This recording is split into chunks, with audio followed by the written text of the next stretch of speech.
মুম্বাইয়ে যৌন হয়রানির মুখোমুখি বাংলার অন্যতম জনপ্রিয় গায়িকা লগ্নজিতা চক্রবর্তী, যিনি তার অনন্য সুরের জন্য পরিচিত।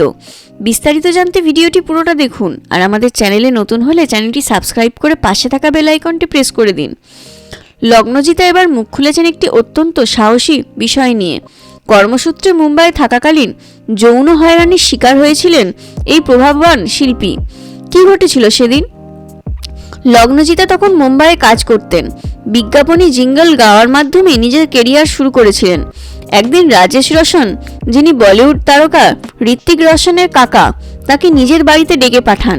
সেখানে একটি মিউজিক রুমে বসে গান শোনানোর কথা ছিল, কিন্তু লগ্নজিতার কথায় পরিস্থিতি তখনই বদলে যায় যখন রাজেশ রোশন আপত্তিকর আচরণ করেন।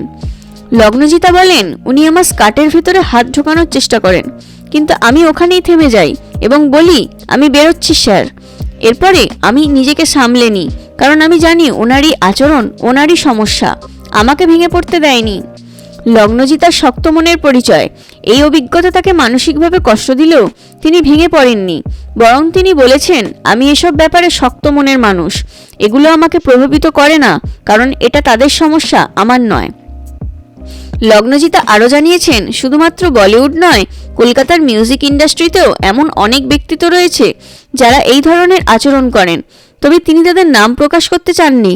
তার কথায়, আমি তাদের নাম করে সাময়িক আলোচনায় আসতে চাই না।